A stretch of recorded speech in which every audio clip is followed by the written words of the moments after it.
Alright, good morning. It's Thursday, April 18, 9:34 in the morning. I'm taking a risk today, you see. It's 9:34 in the morning. Today I want to start with a joke. You know, Julie Garden gets happy when she uses Medicare and gets to only pay 30% of medical costs on her medical coverage. And she gets very excited for 20% off of generic medicine. This is like extreme couponing, the federal government edition. She's an extreme Democrat.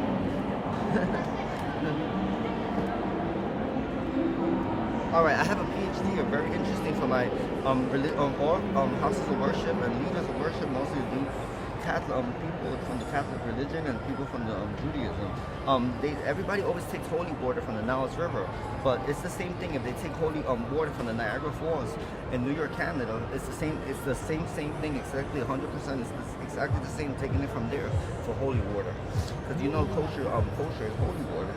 Niagara Falls appeared instantly on December 7, 1704, for no apparent reason. The falls appeared there.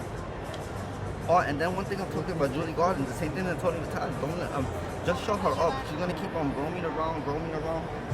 Rambo is from Germany, and I'm gonna explain this. I got a page in the Rambo is from Germany. Rambo means those people don't got guns or any other stuff. You know, they cheat in sports. They don't have an official baseball team. They don't have an official soccer team. They don't have an official football team. They don't have an official tennis team. Those people are just ramble around, rambling, because they could take you to infinity and beyond rambling. When esa tipa habla por un tubo y 7 llaves.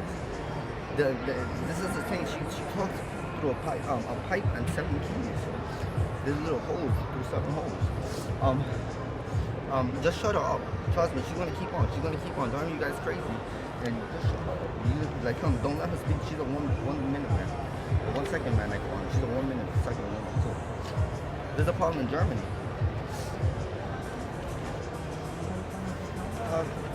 Alright, so right now I want to talk about Facebook. Because I have a lot of complaints about people who go to Facebook. They block their accounts for a week or more. They go to Facebook jail. I call it the social media prison. Or they cut off their accounts permanently. Democrats have reported 274,323 Republican accounts in the tenure of social media, and they've been successful 127,523 times in blocking accounts, putting them in social media prison, or deleting their social media permanently, and that's very bad because we keep all our memories there and our messages, and it's history for us. It's a diary and it's a journal. Why social media deletes their account? At least send them. If you're gonna delete their account, the new social media thing, I'm gonna ask my brother in Silicon Valley. Just put in a law that they have to save, at least download all their files and send them a download replica of all, because those are memories. And now you get to sue your social media one that blocks your account. Because trust me, we lose a lot of stuff.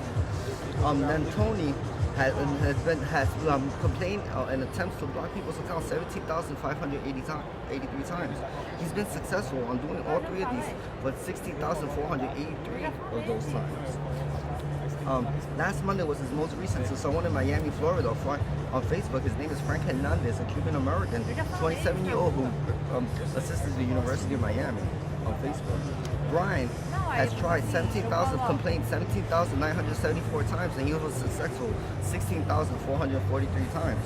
Republicans had tried doing this to Democrats when they meet 14,448 times, and they have been successful several times in blocking them, putting them in prison, or permanently deleting their accounts. We have never been successful at doing this. Interesting fact.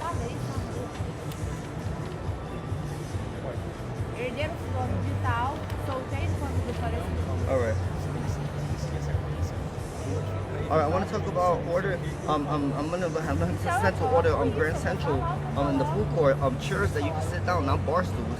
Not bar tables, but bar stools, which was ordered by Tony in 2019. On January 22nd, January 22nd, 2019, he made an order for those bar stools, and then now some guy named Derek Bernard, who works there, 7/16/1980, hit all the chairs on the back part, and the back chair's permanently closed because he doesn't want no one to be comfortable. And America's all about being comfortable.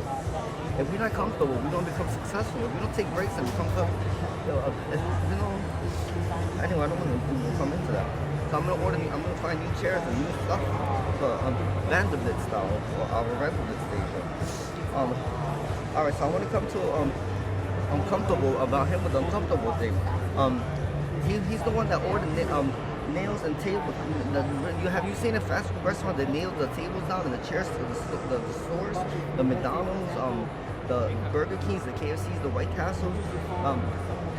That's what it looks like in our nation's prisons and mental hospitals. They do the same thing.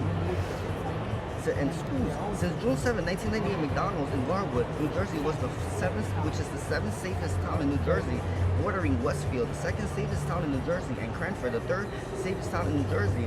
This idea was recommended by Tony Vitale on September 7, 1997 to McDonald's headquarters in New Jersey and Freehold to nail down chairs and bar stools and everything. And this is a big problem for people who are obese or overweight and people with leg problems and circulation problems and everything. And they need to move the table, extend the table because we eat a certain way. And we have we eat a certain way or we do things a certain way. And then we cross our legs. You can't cross out your legs or anything because I like to cross my legs when I eat. It's comfortable. It's very good for you to digest your food. Today, 4,758 fast food location restaurants have nailed down the tables and chairs and drilled them down. Could we fix this problem in America? Thank you. It's not fair to everybody.